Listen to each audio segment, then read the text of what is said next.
तो एपिसोड 2 के शुरुआत में कॉलेज खत्म होने के बाद सभी लोग घर जाने के लिए रेडी हो जाते हैं। तभी सोरा नोटिस करता है कि कुहारू ने अपने स्टिक को नीचे गिरा दी है और वो उसे ढूंढने में कब से लगी हुई है। लेकिन सोरा गिरा हुआ स्टिक जाकर उसे वापस कर देता है, जो देखकर कुहारू उसे काफी ज्यादा शुक्रिया बोलती है। अब जब सोरा उसकी मदद कर ही दिया है तो कुहारू उसे एक ट्रीट देती है। तो अब अगले सीन में वे दोनों एक जगह पर बैठकर कोल्ड ड्रिंक पी रहे होते हैं और तभी पीछे से यूको उन दोनों को आवाज लगाता हुआ आती है। कुहारू उसकी आवाज सुनकर ही काफी आसानी से उसे पहचान जाती है, जो देख सोरा हैरान होते हुए पूछता है कि तुमने यूको की आवाज सुनते ही उसे तुमने कैसे पहचान लिया। कुहारू बताती है कि उसकी आवाज काफी ज्यादा अलग और प्यारी है, इसीलिए उसे पहचानना काफी ज्यादा आसान हो जाता है। अब उन दोनों के बीच में कुहो भी शामिल हो जाती है। वो उनसे पूछती है कि वैसे तुम दोनों किस बारे में बात कर रहे थे। कुहारू बताती है कि हम बस यही बात कर रहे थे कि तुम्हारी आवाज सुनकर तुम्हें दूर से पहचानना काफी ज्यादा इजी है। जो सुनकर यूको उससे पूछती है कि क्या आंखों की रोशनी चले जाने के बाद सुनने की क्षमता बढ़ जाती है। कुहारू हंसते हुए कहती है, नहीं ऐसा कुछ भी नहीं है, ये तो बस लोगों की कहने की बातें हैं। हाँ, लेकिन बचपन में पियानो बजाने की वजह से मैं कुछ आवाजों में काफी अच्छे तरीके से फर्क समझ लेती हूँ। जब यूको को पता चलता है कि कुहारू काफी अच्छे से पियानो बजा लेती है तो उससे एक मदद मांगती है। आगे वो बताती है कि मेमोरियल हॉल में एक पियानो रखा हुआ है जो स्कूल फेस्टिवल कॉन्सर्ट में उसका इस्तेमाल होने वाला है, तो मैं चाहती हूँ कि तुम उसको चेक करके हमें बता दो कि उसकी आवाज ठीक है या फिर नहीं। इतने में ही सोरान बोर हो जाता है और कहता है, अच्छा ठीक है, अब मैं अपने वापस ड्रोम जा रहा हूँ। तब कुहो कहती है, रुको जरा, अगर तुम ड्रोम ही जा रहे हो तो हम दोनों को मेमोरियल हॉल का रास्ता दिखा दो। सोरा कहता है कि मैं तुम दोनों को रास्ता कैसे दिखा सकता हूँ। तब यूको उसे समझाती है कि ड्रोम के एरिया में वही लोग जा सकते हैं जो वहाँ पर रहते हैं, इसलिए हम चाहते हैं कि तुम बस ड्रोम के अंदर हमें ले चलो। उसकी बात सुनकर सोरा कहता है, मुझे लगता है कि अब मेरे पास कोई भी चारा नहीं है, अब तुम दोनों को वहाँ पर लेकर जाना ही होगा। तो अगले पल में हम देखते हैं कि वो तीनों ड्रोम के लिए निकल जाते हैं। अब यूको रास्ते में चल रही होती है, पर तभी उसके फोन पे किसी का कॉल आता है। वो अपना बात खत्म करके उन दोनों को बताती है कि आज उसका फेस्टिवल मीटिंग है, मुझे जल्दी से वहाँ पर जाना होगा। ये बोलने के बाद वो कुहारू से बोलती है कि मेरे खातिर पियानो चेक कर लेना और बाकी सब सोरानो तुम्हारे हवाले।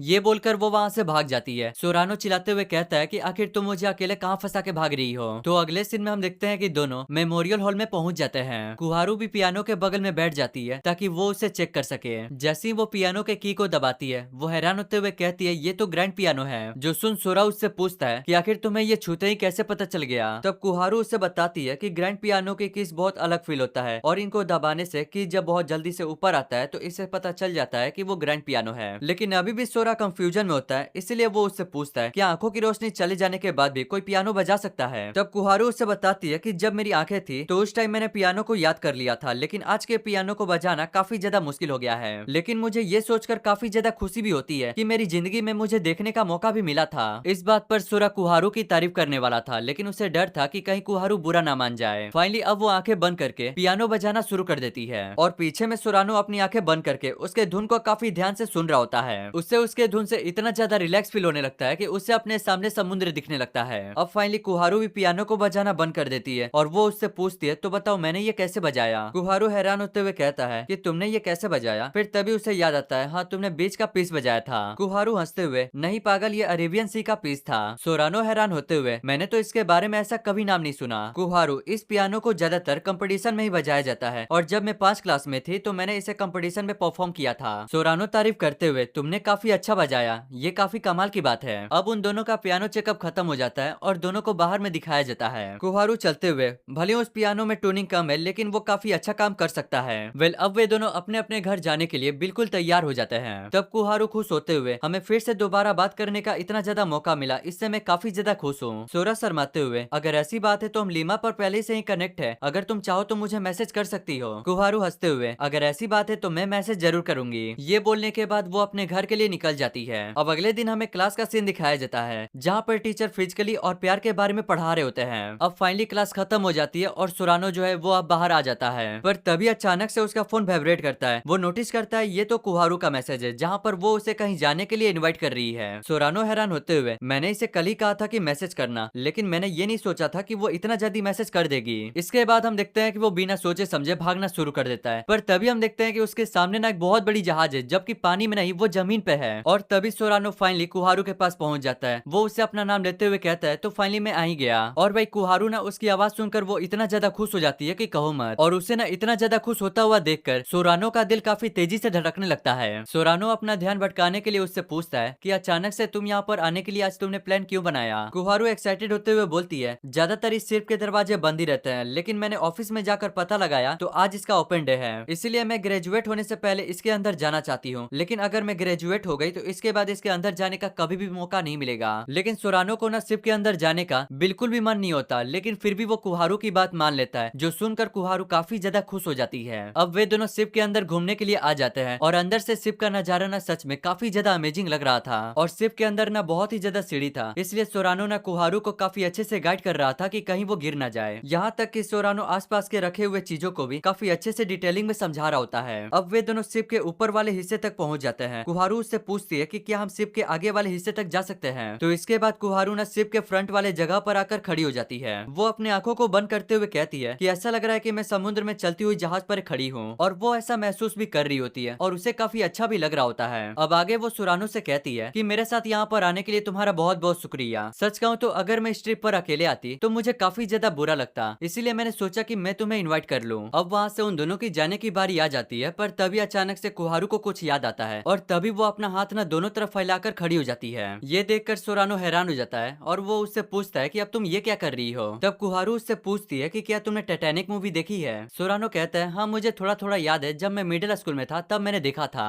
कुहारू कहती है शायद मैंने भी उसी टाइम देखी थी जब मेरी आंखें ठीक थी। इसलिए वो उससे पूछती है कि क्या तुम मेरे साथ टाइटैनिक वाला फेमस पोज करना चाहोगे। उसकी ये बात सुनकर ना सोरानो काफी ज्यादा हैरान हो जाता है और शर्माते हुए पूछता है कि रोज का प्ले कौन करेगा और जैक का कौन प्ले करेगा। इसलिए वो बात को टालते हुए कहता है मैं कहता हूँ कि हम रहने देते हैं कि कहीं ये सिर्फ तुम्हारी वजह से डूब ना जाए। ये सुनकर कुहारू उसके बातों पर काफी ज्यादा हंसने लगती है और कहती है पागल, ये जहाज पानी में नहीं बल्कि जमीन पर है, ये कभी नहीं डूबेगी। उससे काफी ज्यादा हंसी आ रही होती है और पीछे वो बढ़ना शुरू कर देती है, पर तभी वो एक चीज से टकरा कर गिरने वाली होती है, पर तभी सोरानो उसे आकर सही टाइम पर बचा लेता है। अगली पल हमें टाइटैनिक का सीन दिखाया जाता है, जहाँ पे जस्ट उसके सामने कुहारू हाथ फैलाकर खड़ी हुई होती है, पर जैसे ही कुहारू पीछे मुड़ती है हम देखते हैं कि वो कोई और नहीं बल्कि मिनामी होता है। उसे देखकर सोरानो फटाक से अपनी नींद से जग जाता है और हमें पता चलता है कि सोरानो तो कब से सपना देख रहा था। अब नेक्स्ट सीन में हम देखते हैं कि वो छाता लेकर बारिश में कहीं पे तो जा रहा होता है, और तभी हम देखते हैं कि कुहारू भी जस्ट उसके सामने से छाता लेकर कहीं पे तो जा रही होती है, पर हवा तेज होने की वजह से कुहारू का छाता अब उड़ने वाला था, पर सही टाइम पर सोरानो उसके पास पहुंचकर उसके छाते को पकड़ लेता है। वो नोटिस करता है कि उसके एक हाथ में छाता है और एक हाथ में स्टिक, उसे दोनों हाथ से अम्ब्रेला पकड़ने में काफी ज्यादा मुश्किल हो रहा है, इसलिए वो उसके अम्ब्रेले को पकड़ लेता है। तो अब वे दोनों एक ही अम्ब्रेले में दोनों साथ साथ चलने लगते हैं और अम्ब्रेला को पकड़ने के लिए कुहारू उसे काफी ज्यादा थैंक यू बोलती है। आगे वो उससे कहती है क्या तुम्हें पता है कि हमें मिले हुए 1 महीना हो गया है, तो क्या हम दोनों एक दूसरे को फर्स्ट नेम से बुलाएं। ये सुनकर सोरानो काफी ज्यादा हैरान हो जाता है। तब कुहारू काफी ज्यादा नर्वस होते हुए कहती है तो तुम मुझे चाहो तो कुहारू कहकर बुला सकते हो, लेकिन सोरानो ना उसकी ये नाम सुनकर काफी ज्यादा घबरा जाता है और कहने लगता है कि मेरे में इतना ज्यादा हिम्मत नहीं है कि मैं तुम्हें कुहारू कहकर बुलाऊं। तब कुहारू उससे कहती है अगर तुम्हें इस नाम से मुझे बुलाने में तुम्हें प्रॉब्लम हो रही है तब तुम मुझे फुतुस्की कहकर बुला सकते हो और मैं तुम्हें केकेरू कहकर बुलाऊंगी। इस पर सोरानो उससे कहता है तुम्हें जो भी अच्छा लगता है वो मुझे बुलाओ। ये बोलने के बाद अब वे दोनों वहाँ से जाना शुरू कर देते हैं और इसी के साथ यहीं पे